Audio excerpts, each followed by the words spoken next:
Você que nos acompanha, o dia de hoje, ele representa uma junção de boas ideias.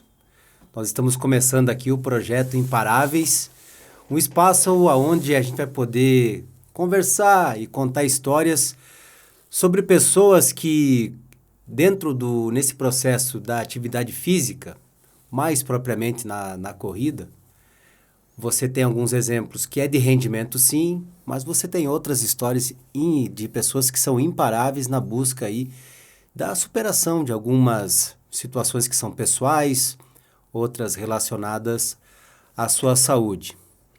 E para começar esse nosso trabalho, esse primeiro passo, eu tenho aqui ao meu lado o Genir, carinhosamente conhecida pelos seus amigos, alunos, como Zé. E eu quero saudar ele aqui e dizer que hoje a gente está colocando em prática uma boa ideia que nasceu há um bom tempo, né, Zé? Seja bem-vindo. Muito obrigado, Fernando. Muito obrigado pelo espaço, né? E é isso aí, há um tempo a gente já vinha com uma ideia assim, né, de ter algo parecido assim no esporte que a gente está envolvido, inclusive você agora também sendo mais assíduo à corrida, né, e vendo o quanto esse esporte é inspirador bom. E é motivador, né, e surgiu a ideia, e você também abraçou a ideia, né, a causa, e estamos aí no primeiro episódio, né. Conta para nós, dentro desse primeiro episódio dos Imparáveis, quem é o Zé, principalmente como é que surgiu, né, esse primeiro contato com a corrida? Você hoje é um profissional de educação física formado, o que também já lhe dá um olhar mais ampliado, né, com relação a esse mundo da atividade física. Conta para nós um pouquinho desse seu primeiro contato com a corrida e como ela mudou a sua vida. Bom, Fernando, então, como você me apresentou, né, me chamo Genir, mas a maioria do pessoal me conhece como Zé. E o meu envolvimento com a corrida são 16 anos já de corrida. 16 anos? 16 anos. Foi lá em 2006 e foi o meu envolvimento com a corrida, assim, eu conheci a corrida num fato totalmente inusitado. Como é que foi? Na época eu trabalhava de promotor de vendas, eu e um colega meu, o Daniel, e ele tinha sido campeão de lançamento de dardo no quartel. E quando ele saiu do quartel, o treinador dele, o sargento, né, tenente, pediu para ele procurar uma escola de atletismo e continuar no esporte, né. E ele chegou para mim e pediu para mim se eu sabia onde é que era o Verdão. Eu, há 16 anos atrás, não sabia nem onde era o Verdão, para vocês terem uma ideia. E aí ele me pediu, não sabe onde é que fazem teste para arremesso e tal, lançamento? Eu digo, não sei nada. Ele nem imagino. Não imagino onde é. E aí ele me disse assim, mas eu acho que é lá no Verdão. Ele, tu não quer ir junto comigo? Eu digo, não quero ir junto. Não. A gente já tinha encerrado o roteiro, porque o promotor de vendas ele tem horário flexível e tudo mais, né? Nós tínhamos encerrado o roteiro. E de tanto ele me insistir comigo para ir, eu disse, tá, vamos fazer o seguinte, vamos lá e vamos... Aí chegamos lá, ele, assim, as coisas acontecem como tem que acontecer mesmo, né? Ele chegou, ele foi direto conversar com a professora Materli. Eu também não fazia ideia quem era a professora Materli. A professora Materli... extremamente premiada, né? Se eu não me engano, são 9 recordes mundiais de JASC, recordes estaduais de lançamento de dardo, né? E ela olhou pra mim assim, marcou o teste com ele e tudo, olhou pra mim... E você? E você, não faz nada? Eu disse, eu não faço nada, eu só jogo futebol. Eu digo, de vez em quando eu corro. Porque eu lembro que na época a gente estava começando com o campeonato municipal amador, e eu com esse meu porte físico, eu não tenho como estar indo no corpo a corpo com ninguém, né? Tem que ser na velocidade. O que eu tinha que entender? Eu entendia que eu tinha que estar ágil, rápido, bem preparado físico para escapar do contato, né? E isso foi somando. Eu disse, eu corro aí só para treinar pro futebol. Aí ela me disse assim, tá, então faz o seguinte... 2h da tarde, um sol de rachar, né? Verão. Ela olhou para mim assim e disse, pega o meu relógio aqui e dá umas voltas aí na pista, quero ver. Beleza. Coloquei o relógio dela no pulso e Resumo da ópera, fiz 3.200 metros em 12 minutos. O que é muito bom, assim, para quem não tem ideia, assim, hoje um teste bom, um atleta, não vamos falar de atletas nível olímpico, né? Sim. Mas, assim, os atletas, falando no nacional, assim, os atletas hoje de 12 minutos, eles fazem aí 4 quilômetros, 4 quilômetros e 200. Então, para quem nunca tinha feito nada... Tu deu a vida no teste. Já coloquei 3.200. Quer dizer, saiu natural aquilo. Natural. Assim, foi uma coisa assim... eu não sabia o que eu estava fazendo, né? Quer saber uma coisa? Pediu para correr 12 minutos, vamos correr 12 minutos. E ela, quando eu terminei, assim, ela olhou para mim, nossa, tu tem muito, assim, muito potencial. Continua treinando. Continua treinando que você tem um perfil de fundista, né? Que o corredor de rua é chamado de fundista, Sim. né?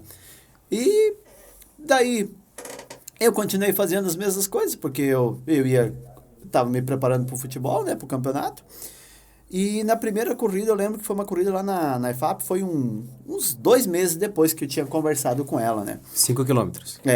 Lá na IFAP, a primeira prova, assim, aí todo mundo aquecendo, eu cheguei com um calção de futebol, com tênis de futsal, porque eu lembro que eu tinha uma camisa preta, cortei, assim, as mangas para ficar regata, né? Para ficar mais fácil de correr e tudo. Mas se habituar com o pessoal que tava ali. Cheguei lá, o pessoal, assim, todo mundo aquecendo e corria para cá e dava tiro para lá e fazia, digo, meu Deus, se eu fazer isso aqui, eu não consigo nem correr, né? Tá, deu próximo da largada, fui conversar com o Valdecir, o nome o Kiko. Depois eu fiquei sabendo que era o Kiko. Fui conversar com ele e pedi para ele umas dicas, assim, o que eu deveria fazer na corrida e tal. Aí ele me falou assim, você só não pode acompanhar aquele rapaz ali. O rapaz que ele falou era o Jairo, na época que ele treinava pela Aurora, ele era profissional e tal e tudo mais, né? Já era uma pessoa Já com era experiência. assim, ele que vai ganhar a prova. Não deu outra, né? Alinhou todo mundo pra largada, onde é que eu tava? Tava do lado do cara, né? Tava do lado de, se é ele que vai ganhar, vamos junto com ele, então, né? E foi. E foi. E a prova largava lá debaixo da concha, ela dava a volta ali por baixo dos pavilhões ali, e aí vinha na parte do portão aqui da frente e descia lá embaixo na parte onde é que tem a pista lá embaixo, Arancadão, né? Subia. Dentro do parque. E aí chegava no portão 2, descia até a Tírio Fontana, ia até na subida da Uno Chapecó e retornava pela frente da Uno Chapecó. E quando começou a gente subir lá embaixo, que fizemos a pista do Arancadão lá, né? Quando a gente começou a subir, eu me senti bem e disse, mas será que... na minha cabeça eu disse, ele deve estar testando, porque o cara é profissional e tal. Na primeira, Zé, isso na primeira. Sim, na primeira prova. E eu pensei, ele deve estar testando, mas daí eu pensei assim, mas tá tão confortável pra mim, eu quero saber de uma coisa? Vou apertar. Vou apertar, não tenho nada a perder mesmo, né? E apertei, e abri, e resumo da ópera. Primeira prova, cheguei 150 metros na frente dele, né? E de lá pra cá... Aí o pessoal já... Mas o ápice mesmo da corrida, o ápice da corrida pra mim foi quando eu fui a minha 4ª corrida. Isso foi, daí já era 2007 já, né? Foi ali 2007 que eu fui em uma prova em Dionísio Cerqueira, que eu fui campeão e ganhei R$300. Nossa, ali pra mim foi o ápice daí, né? Ali começava... Não, ali... Imagina, na época que eu trabalhava de jardineiro, eu ganhava R$135 por mês, né? Eu fui numa prova, ganhei R$300, disse, meu Deus, é isso aqui pra vida, É isso que né? eu quero fazer. Zé, as tuas primeiras... Muito legal essa história, principalmente a primeira, né? Mas as tuas referências, no começo, depois, possivelmente, que nem você falou, ganhou gosto, né? Sim. E é assim, e interessante de começar esse primeiro programa com você é saber que a tua história, a tua trajetória, ela serve de inspiração para muitas pessoas. Sim. Você conquista através do profissional que você é, mas acima de tudo pelo amigo. Sim. Né? Pela forma ali, pelo incentivo, pela forma, aquela maneira brincalhona que tu tem de muitas vezes provocar que a pessoa de repente, tu sabe qual que é o limite da pessoa, Sim. mas de repente uma brincadeira pode mexer com aquele estímulo e a pessoa quando ela passa a ter uma regularidade dentro da atividade física, ela só tem a ganhar. Sim.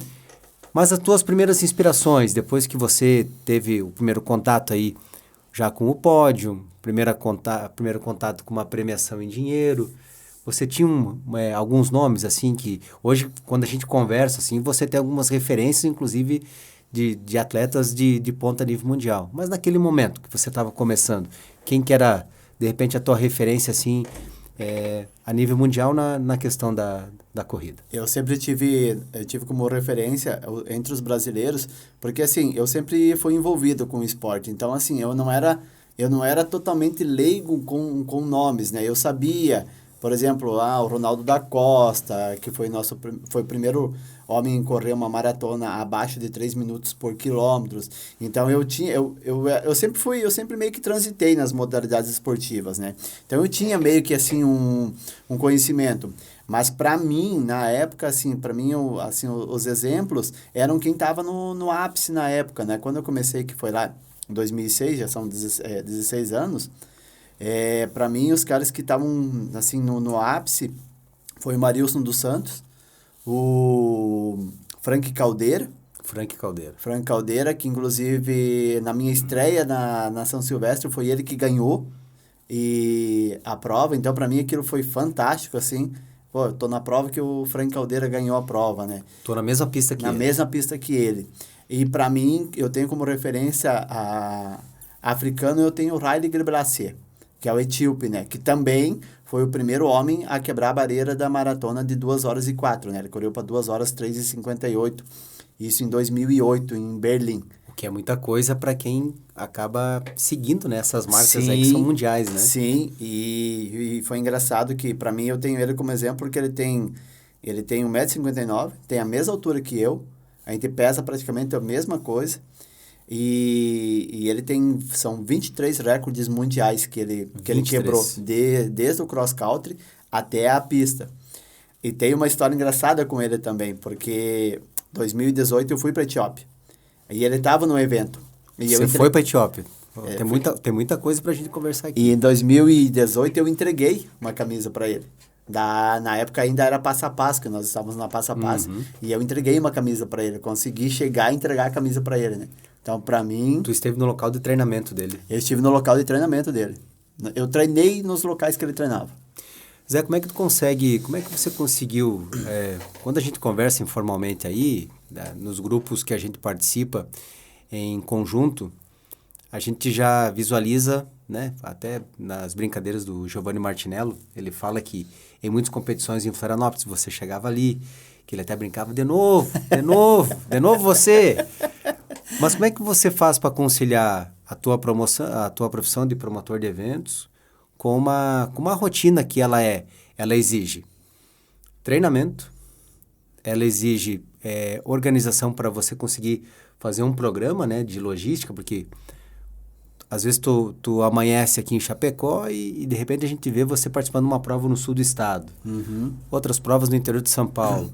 A gente já está falando, nesse ano aqui, a ideia é até fazer uma conversa linear, mas é que tem muita informação. Sim. De repente eu te vejo em Portugal, né? De repente, como é que você consegue conciliar a tua profissão com a organização? Porque a gente sabe que isso também demanda de recursos, né? Sim. Então, assim, a gente vê que o interesse pela corrida, o que gira em torno dela, assim, cresceu muito nos últimos anos, evoluiu muito, né? Sim. Mas, assim, de que maneira você consegue conciliar, né? Essa tua... Na verdade, são duas profissões, né? Sim. É uma profissão como atleta e uma profissão na qual você está falando aqui, que já vem de muito tempo, que trabalha com essa questão de promoção de eventos. Como é que concilia? Sim. Então... Mais o treinamento, né? Primeiramente, eu sou apaixonado pelo que eu faço, né? Eu amo correr. Então, acho que um dos pontos mais, assim, que faz você querer fazer mesmo é você ser apaixonado, né? Para mim, treinar não é um ato voluntário, né? É um ato totalmente voluntário, não é um ato que... Depende só de você. Depende só de mim, e eu sei o quanto que ele me dá de benefício, né? O quanto que ele traz para mim de volta, né? O que ele me dá de retorno. Então, para mim, treinar é assim... Lógico, eu comecei a treinar com 24 anos. Não tem, isso é igual para todo mundo. A partir do momento que você vai ficando mais velho... O tempo passa. Você vai ficando... Isso é normal para todo mundo. Mas hoje, eu saio para treinar com a mesma motivação que eu tinha lá há 16 anos atrás. Eu sou apaixonado por fazer isso. Então, assim, para mim não é... meu Deus, eu tenho que treinar hoje. Não, para mim, assim... É rotina. É rotina. É uma rotina, assim, que me deixa satisfeito e feliz. Então, eu acho que isso ajuda muito a você entender o que a corrida transmite para você, né? E ao mesmo tempo conseguir conciliar. E ao mesmo tempo conseguir conciliar, né? Eu, várias vezes, assim, ajusto com um fornecedor aqui, ajusto com um fornecedor ali, justamente para mim ter a minha rotininha ali de treino, né? Eu priorizo o treino. Tem dias que com certeza não vai dar porque a rotina é muito louca, né? Que nem você falou, tu amanhece em Chapecó e vai dormir lá em Concórdia. Então, tu tem que ter... Mas, assim, isso aqui tá tão... a rotina virou uma rotina tão saudável, digamos assim, prazerosa, que eu consigo fazer tudo isso. Eu nunca tive problema para fazer isso. Inclusive, até quando eu trabalhava, que hoje nós temos a empresa, então hoje eu sou autônomo. Mas quando eu trabalhava de funcionário, eu nunca tive problema em conversar com meus supervisores, com meus gerentes. Preciso sair para ir para tal prova, eu vou precisar me desligar do trabalho por 2 ou 3 dias. Eu nunca tive essa dificuldade. Hoje eu acho até engraçado o pessoal, não consigo ir lá, não consigo tirar meio-dia para ir fazer. Eu nunca tive esse problema. Eu sempre negociei com meus ex-patrões, com os meus ex-chefes. Claro, eu sempre tinha uma contrapartida. Se você precisar também que eu, amanhã de manhã, vá a Xanxerê, que não é meu roteiro, eu vou. Então, a gente sempre teve essa contrapartida, né? Eu sempre consegui fazer uma forma tranquila. As pessoas que você tem no teu entorno, as pessoas que são do teu relacionamento, até pessoas que você conhece, amizades que você fez aí ao longo desses anos, a gente vê... Hoje a rede social é algo que permite que muitos sentimentos, muitos momentos eles sejam compartilhados. Até um tempo atrás você não tinha isso.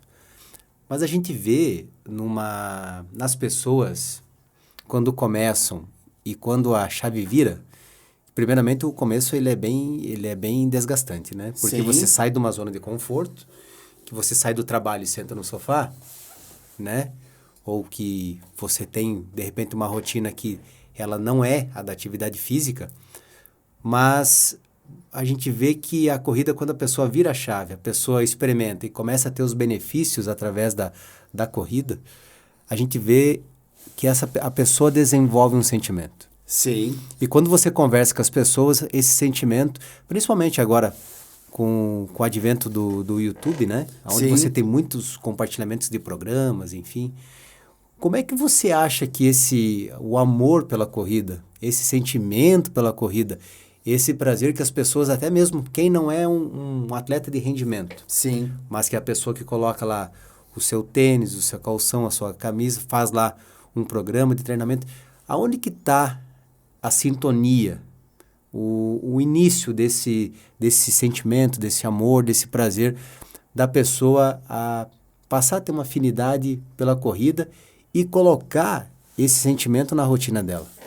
Então, não importa a idade. Então, eu sempre falo que a corrida, ou é amor ou é ódio. Ela não tem meio termo, né? Ou você ama já ela de cara... É 880. A corrida é 880. Ou você ama ela já na primeira vez que você coloca um tênis e sente a endorfina no teu corpo, ou você faz aquilo e vai para casa e diz, eu nunca mais quero colocar um tênis no pé. Acho que o primeiro passo é esse. E, como você falou, não tem idade. Diferente se tem 6 anos, 7 anos, se tem 70 anos. Você tem que se identificar com a corrida. E você tem que ter paciência com ela. Muita paciência com a corrida. Porque a corrida, para você se adaptar a ela, você vai levar uns 3 meses, assim, para você criar a rotina da corrida no teu dia a dia. Esses 3 meses serão 3 meses de desconforto total. Tu vai chegar em casa, tu vai brigar com o sofá, às vezes tu vai brigar com a tua esposa está esperando para você ir no jantar e você quer ir treinar. Tem programa para cumprir. Tem programa para cumprir. Então, é tudo isso, né? Mas, a partir do momento que você entendeu que a corrida entrou na tua rotina e você começa a se observar, você começa a entender que, essa semana eu já estou bem melhor que a semana passada. Essa é a resposta que você precisa. Você tem que olhar para o teu corpo e dizer, eu estou melhorando a cada dia. Já é o teu corpo falando. Já é o teu corpo falando. E o nosso corpo fala. E ele fala muito. Por exemplo, hoje eu tenho um conhecimento no meu corpo assim, incrível. Eu tenho um controle dele, eu tenho um autocontrole dele, assim, incrível. Sabe quando parar, Zé? Quando dá aquela puxadinha de freio de mão? Ainda não. Ainda não. Ainda não. Ainda eu até esses dias eu estava conversando até com outro colega e nós conversando sobre isso e eu falei para ele, eu pedi, e aí, como é que tá? Ele disse, eu já não tô mais não tenho mais tanta vontade, não tenho mais tanta motivação para ir treinar. Aí eu falei para ele, eu continuo com a mesma motivação. Eu não consigo render como eu rendia há 5, 6 anos atrás, porque isso é normal. Mas a motivação de pegar um tênis, colocar para ir treinar, teve uma... Semana passada aconteceu isso. Teve um treino que eu fiz semana passada, que foi na terça ou na quarta, eu não lembro, que era um dias de frio aí, chuva e tudo. Eu coloquei minha capinha de chuva, calção, porque eu treino de calção mesmo, não quero... E aí, poderia ir para esteira? Poderia, mas eu acho que aí perde um pouco a essência da corrida, né? Vai encontrar diversidade, vai lá encontrar diversidade, porque é a tua vida, você tem a diversidade na tua vida, né? E daí eu contando para ele, e me passou pela cabeça isso, eu tive essa conversa comigo mesmo. Disse, pô, Zé, mas cara, não precisa estar fazendo isso, tu não precisa mais estar fazendo isso, tá passando por isso e tal. Mas ao mesmo tempo que veio essa conversa, veio a resposta, ele disse, não, mas você ama fazer isso. Então, você tem que continuar. Ou seja, não é uma situação que está posta ali como uma obrigação. E sim é uma coisa que já faz parte de você. Exatamente. Então, assim, foi muito legal. E daí eu contando para ele, disse, olha, tu sabe que eu tive essa conversa comigo mesmo num treino e eu tive a pergunta e tive a resposta ao mesmo tempo, né? E disse, depois daquilo... E era um treino, assim, chato para realizar, um treino bem desconfortável para fazer e o treino saiu, foi um dos melhores treinos do ano. Ao natural. Zé, nesse espaço que nós estamos criando aqui, nós desenhamos, num primeiro passo, 6 episódios de uma primeira temporada, que depois poderão ser 12, 18, enfim, a gente vai ser como uma planilha de treinamento aqui. Sim. Tu começa devagar para depois ir traçando objetivos e superar. Zé, existe e a gente vai, no teu lugar aqui, você é o primeiro, mas vai ter pessoas que vão me contar aqui sobre como cresceram em rendimento, né? Começando a ser o último da categoria e de repente é um cara que está ponteando assim como foi contigo. Sim. Mas existem pessoas que chegam para você quando a coisa aperta. A coisa aperta é quando você vai fazer aquele exame, dói alguma coisa, tu vai fazer um check-up e aparece alguma coisa ali que você tem que melhorar. Você tem que colocar atividade física. Entre uma série de atividades que a pessoa pode colocar, a pessoa vai lá e escolhe a corrida. Tem diferença da pessoa que te procura, querendo ser, e de repente até no time certo, né? Querendo buscar rendimento, para aquela pessoa que tu olha assim, porque na verdade você tem a possibilidade é a mesma, né? Sim. Você vai, se a pessoa realmente comprar a ideia, a vida dela só vai melhorar. Sim. Né? E até mesmo melhorar significa aprender a conviver com as lesões, que é uma outra situação que nós vamos conversar. Sim. Mas assim, você vê uma mesma sintonia fina, uma situação semelhante da pessoa que te procura como rendimento e a pessoa que fala assim, Zé, meu colesterol tá ruim, eu tenho que melhorar. Você vê situações semelhantes nesse desejo ou de você ser um atleta, ou de você ser uma pessoa que conviva bem com a saúde dela? Existe uma similaridade com relação a isso? Existe uma forma de abordagem. Existe uma forma de abordagem. Aquele atleta que chega para mim e quer rendimento, a gente já vai para um lado de testes diferentes. Eu também vou ser muito real com ele, vou ser muito realista com ele. Sincero. Vou dizer, olha só, o que você está buscando...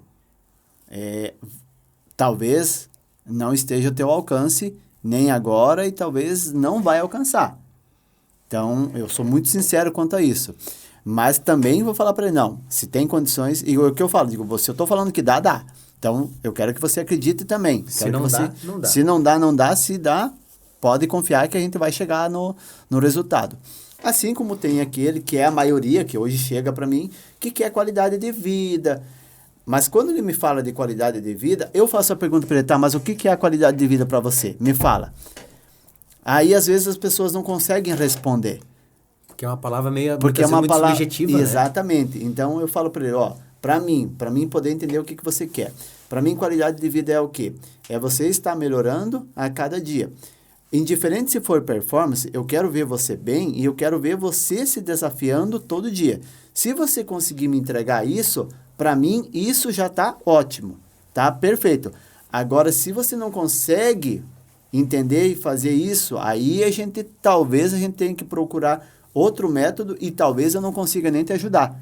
Porque você não tem claro o que você está vindo pedir para mim.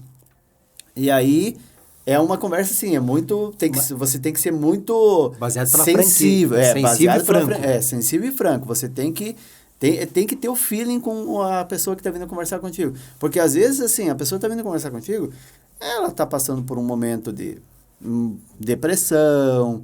Então, tem tudo isso que você tem que levar, né? É um contexto geral. Por isso que, geralmente, quando as pessoas vêm conversar comigo, a primeira coisa que eu faço é ir conversar com a pessoa. Ir conversar pessoalmente, para mim entender e para sentir a energia da pessoa. Eu sou muito de sentir. Opa, se a energia cruzou com a dela, vai dar certo a parceria.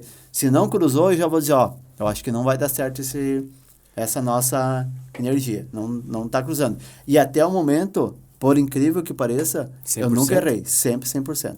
Sempre o pessoal assim, a minha energia não cruzava com eles, a gente iniciou um trabalho e não deu. A coisa não acontecia. Porque, eu sempre falo, 90% para quem vai executar o exercício e 10% para quem vai planejar. Eu consigo planejar, mas se você não executar, não adianta eu criar várias formas. Não tem fazer conta. Não tem fazer conta, né?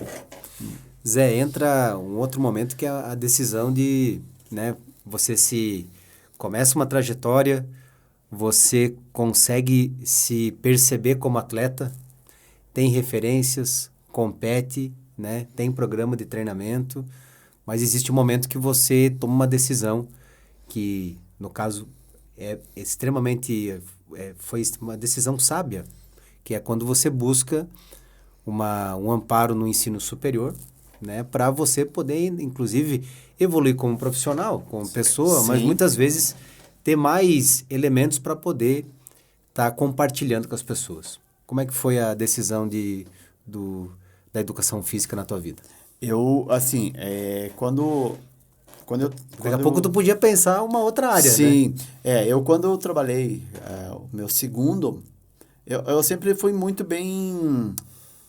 eu não sei dizer se isso... A palavra não seria a palavra sorte, mas assim, o meu segundo emprego de promotor de vendas, eu fui trabalhar na Lacta, na indústria.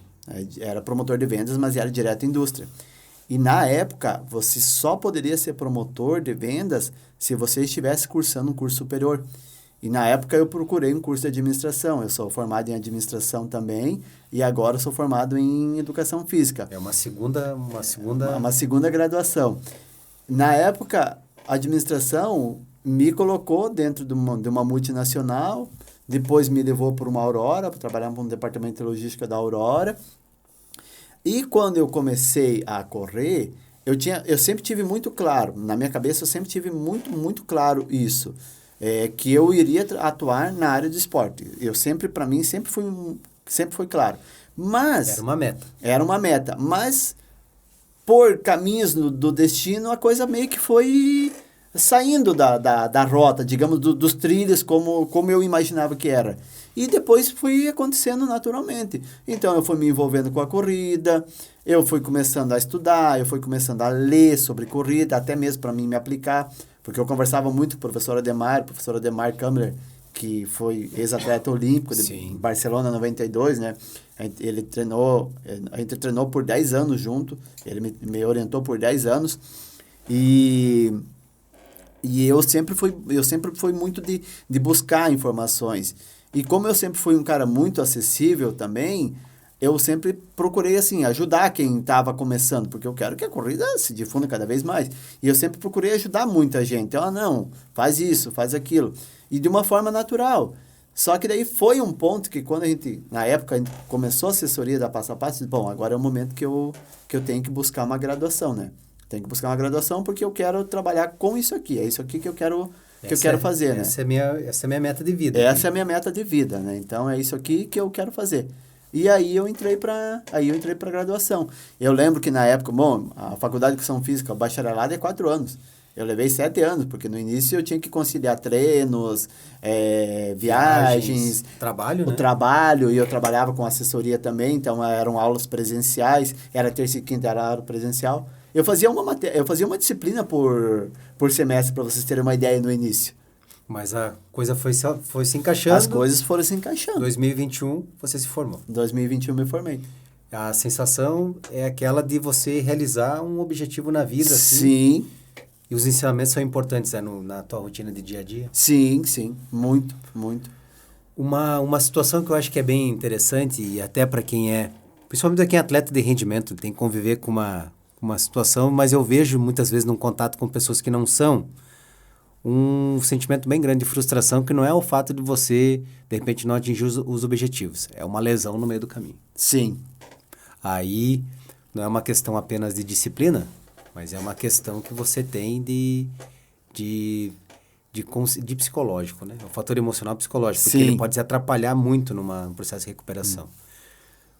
Primeiramente, a pergunta vai para você, como você lidou com as lesões que apareceram na tua trajetória. Sim. E quando você se depara com uma pessoa, né? Seja ela qual for o objetivo dela, como amparar nesse momento e o que é o importante que a pessoa tenha, independente da regularidade dela dentro da corrida. A questão de saber lidar com uma lesão, tratar bem uma lesão, não ser negligente com ela, para que daqui a pouco a recuperação que seria em 30, 40 dias não se transforme num problema crônico. Sim. Como é que você ajuda, como é que você se autoajudava, conseguia entender esse tipo de processo e como que você orienta quando alguém te procura e você sabe que você tem o conhecimento necessário para auxiliar?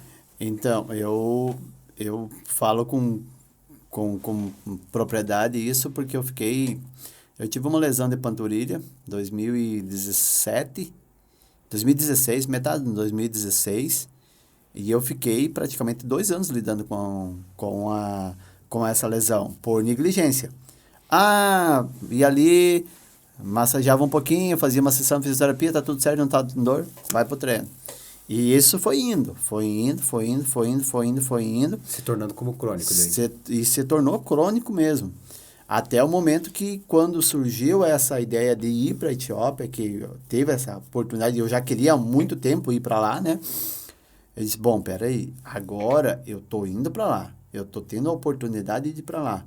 Eu tenho que ir 100%. Que ir 100%, porque senão eu não vou aproveitar nada lá. E foi uma virada de chave, na minha vida foi uma virada de chave de como lidar com uma lesão. Hoje eu faço preventivo toda semana. Toda semana eu faço preventivo de lesão.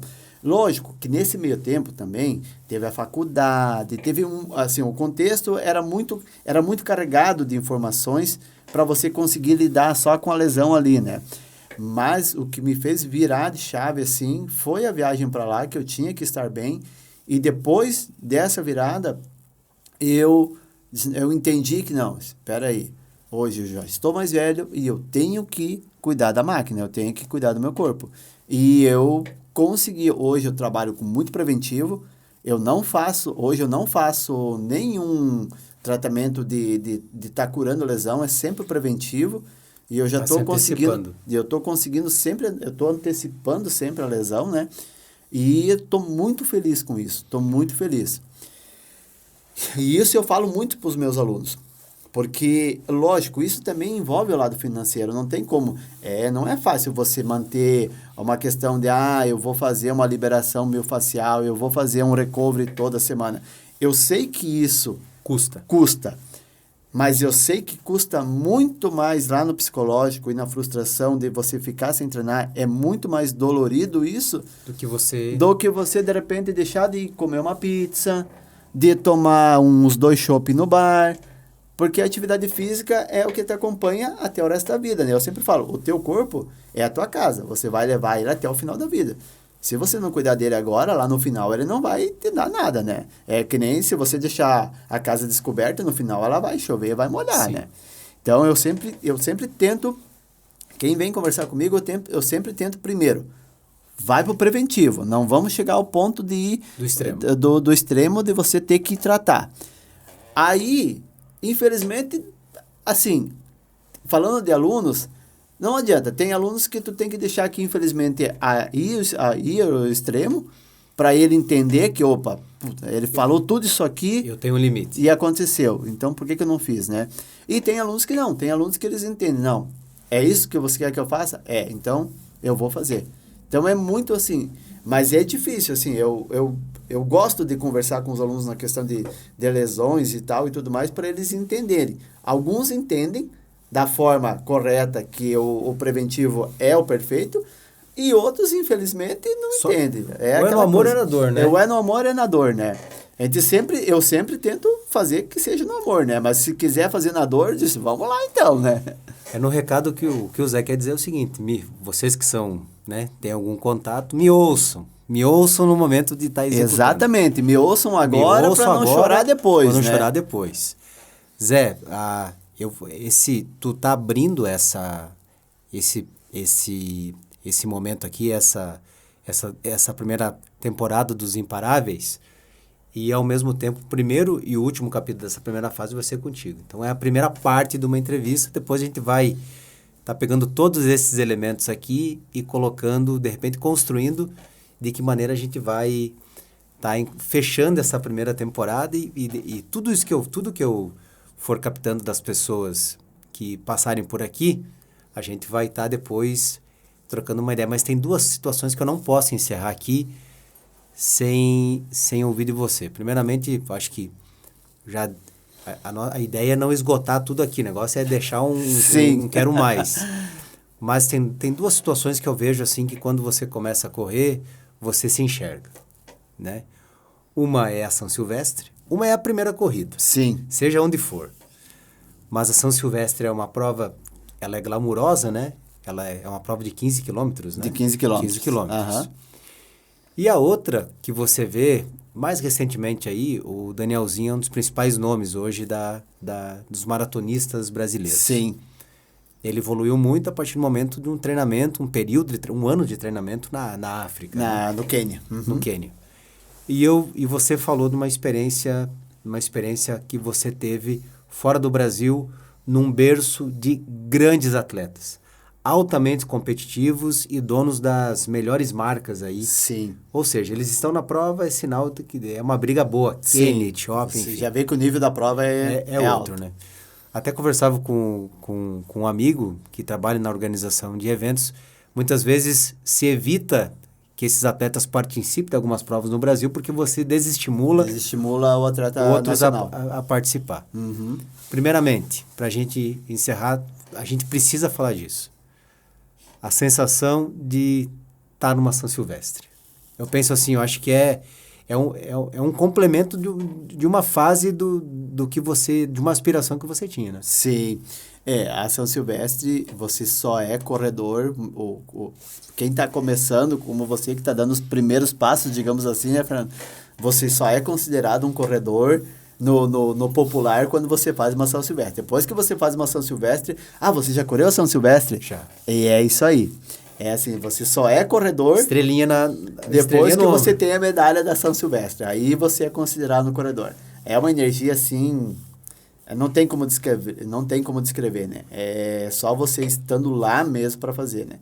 Eu tive assim, eu participei de 6, eu fui de 2000, não, desculpa, eu fui 5 vezes ou 6, não lembro direito agora, mas foi 2006, 2011, E a minha meta, eu tracei como uma meta chegar entre os 100 melhores, né? Porque imagina, eu largava lá de trás, né? Eu não largava no pelotão elite. E eu tracei como uma meta chegar entre os 100 melhores, né? E aí? E eu cheguei, em 2011, eu fui o 82º. Isso aqui... Passando por todo aquele batalhão de pessoas que vão lá para se divertir, né? Sim, passando por todo o batalhão e disse, bom, agora eu consegui minha meta. A partir daqui, eu também fui muito sincero comigo e disse, bom, a partir daqui... Se eu virar um atleta profissional e viver disso, eu até posso tentar. Mas eu nunca tive essa ambição de ser um atleta profissional, de viver só de esporte. Por quê? Porque o atleta convive muito com lesões, com falta de patrocínio. Então, assim, eu tive muito claro isso para mim. Pé no chão. Pé no chão. Eu sempre fui muito, eu consigo render, eu consigo fazer, mas eu consigo chegar até nesse ponto. Esse ponto não é suficiente para mim viver do atletismo. Eu estou vivendo do atletismo hoje, que eu tenho uma faculdade, eu tenho uma assessoria esportiva, mas lá atrás eu sabia muito bem até onde eu conseguiria chegar. Até onde o braço alcançava. Até onde o braço alcançava. As pernas suportavam. As pernas suportavam. Até mesmo porque eu comecei com 24 anos, né? Ah, tem uma idade? Não tem. Mas se você quiser rendimento, quanto mais cedo você começar, melhor, né? Por exemplo, para mim, as minhas referências, Marilson, que para mim é a maior referência, assim, de gestão de carreira, para mim o Marilson é o cara mais completo para mim, assim. Ele começou com 11 anos. Marilson, com 22, 23 anos, estava ganhando São Silvestre. Já tinha toda uma base. Já tinha um lastro de treino muito grande, né? Então, ele com 20, acho que foi com 23 ou 24 anos, ele já estava ganhando São Silvestre. E ele é tricampeão da São Silvestre. É o último brasileiro a ganhar uma São Silvestre. Então, para mim, ele foi, assim, o cara de gestão de carreira, ele, para mim, foi o cara mais, assim, completo que eu vi. Talento, para mim, o cara mais completo que eu vi foi o Ronaldo da Costa. Porém, aí não teve uma gestão de carreira, né?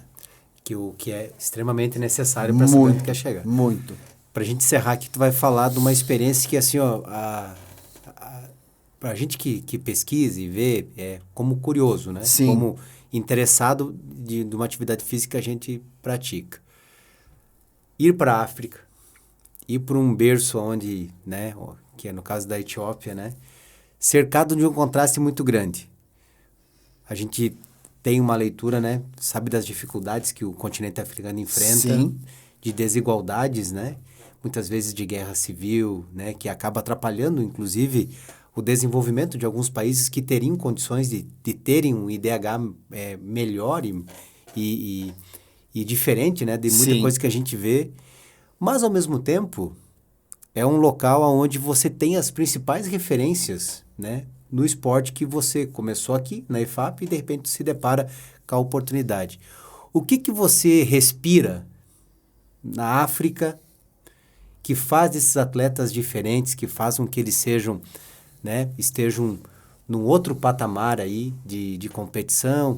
Em algumas situações se fala sobre a questão das fibras musculares. Eu estava vendo até porque os velocistas, muitos talentosos, estão na Jamaica. Sim. Então, se fala muito da questão dos elementos que permeiam e que estão no entorno disso. Mas o que você viu nessa experiência de vida na África, que em todos os anos de corrida que você teve e do esporte, você não compartilhou aqui no teu ambiente de treinamento, de competição? A resiliência que eles têm com a corrida. Eles são muito fiel ao que eles acreditam e eles confiam em si. A autoconfiança deles, por mais que eles vivam num país de miséria total, eles têm uma autoconfiança. Você viu isso com teus olhos? Eles têm uma autoconfiança neles, eles acreditam neles de uma forma, de uma certa forma, eles são parecidos com o povo brasileiro, de uma certa forma. Que o brasileiro é aquela coisa, né? O brasileiro não desiste nunca. Eles não desistem nunca, porque o que acontece? A corrida para eles é como se fosse o futebol para nós. É a única forma deles conseguirem ter uma sua casinha, sair da favela, sair daquela miséria, sair do abuso do pai, do abuso da mãe. É a única forma que eles têm de sair de tudo aquilo, daquele ambiente pobre, ruim deles. Porém, eles querem sair para ir buscar algo, mas eles trazem de volta para sua casa. Eles voltam para casa. Não é, por exemplo, uma pessoa conseguiu ser exitoso nessa trajetória, Sim. Simplesmente se muda de país. Não. Não. Eles conquistam e voltam. Eles conquistam e voltam, porque eles entendem que a essência da corrida é o que eles fazem lá, é o que eles convivem lá. É o treino em grupo, é o trabalho em grupo, é fazer a coisa acontecer de uma forma simples, porque realmente eles fazem a coisa acontecer de uma forma simples que eu estava incomodado com isso, porque poxa, mas será que a gente está atualizado mesmo com corrida, com treinos e tal? E assim, eu sempre comecei a amadurecer isso aí. Será que tem receita diferente? Será que tem receita diferente? E eu fui para lá, bom, Para a gente entender, vamos no berço, né? Vamos ir na fonte, vamos lá ver o que tem na fonte para ver se realmente é isso aí. E eles não fazem absolutamente nada de diferente do que a gente faz aqui. Mas eles são resilientes, eles são muito persistentes. E uma coisa que chamou muita atenção lá é que, assim, você não vê o pessoal correndo na rua como, aqui em Chapecó tu vê... Não, lá quem corre, eles correm para ser atleta. Eles não correm para rotina, hábito. Não tem nada disso lá. Lá eles correm para tentar buscar alguma coisa. Eu estava conversando com... A competição, então, é grande. É grande. Eu estava conversando com um cara lá que ele tinha 39 anos. E ele disse, eu tenho 2 horas e 30 na maratona, mas eu sei que o meu dia vai chegar. E disse, não vai chegar. Porque você tem 2 horas e 30, 2 horas e 30 você não vai ganhar absolutamente nada. Seguir aspirando. Mas ele segue aspirando e ele confia realmente que ele vai conseguir. Acredita. E ele acredita. Nós começamos falando do início da trajetória do Zé, como nesse gosto, enfim, uma corrida começou na EFAP. Nós estamos encerrando essa primeira parte aqui na África, mais precisamente na Etiópia. Nós vamos começar o nosso próximo programa e se você quiser saber como isso vai evoluir, vai ter que esperar, vai ter que acompanhar, porque dentro de cada entrevista que a gente conduzir aqui nos Imparáveis, a gente vai estar trazendo um recorte dessa entrevista. A gente vai começar, então, você fica sabendo, que aí eu vou desenhar com nós vamos conversar, vamos deixar todo mundo curioso aí, e nós vamos começar com a África e vamos trazer, nós vamos mais ou menos mergulhar como é a rotina de uma pessoa que encontra amor e prazer aí em realizar e superar desafios, marcas, tempo, pace, enfim, uma série de situações que estão relacionadas a esse vocabulário. Eu quero te agradecer por instigar esse momento aqui, para a gente conseguir chegar. Nós tivemos várias conversas aqui, Sim. Até que a gente tivesse aqui, né, começando esse trabalho. Para mim também é importante como profissional tá instigando, tá ouvindo, tá aprendendo, e já aprendi muito contigo e quero aprender muito mais, inclusive com as pessoas que vão sentar aqui. Então, a gente tá dando um primeiro passo e eu gostaria já que tu encerrasse esse primeiro programa aqui dizendo para as pessoas que nos acompanham, Zé, o que a gente quer, né? É a mensagem final aqui. O que a gente quer tendo um espaço para a gente falar sobre corrida? O que a gente quer é que as pessoas... não se limitem, não se coloquem limite em suas cabeças, não se comparem, não jamais se acomodem. A corrida, ela está aí para não deixar você se acomodar, mas se permita conhecer a corrida, se permita a ir lá numa prova, caminhar, iniciar, ver as pessoas, se permita tudo isso, se permita a se envolver com o ambiente da corrida. Vocês vão ver que, assim, só se tem a ganhar. E quando eu falo em ganhar, não é ganhar troféu, não é ganhar medalha, não é ganhar nada disso. É se ganhar como pessoa, se conhecer mais como pessoa, se entender mais como pessoa, se respeitar mais como pessoa e respeitar o próximo. Eu acho que a corrida é isso. Para mim, ela é isso aí. E é o que ela me ensinou até hoje. Mas para você é fácil falar que tem medalha de troféu. Não. Medalha de troféu eu tenho, mas o que eu tenho... Consequência. É consequência. As histórias que você tem, as histórias que você guarda, as amizades que você guarda, é um negócio, assim, incrível. Hoje eu posso dizer que eu tenho...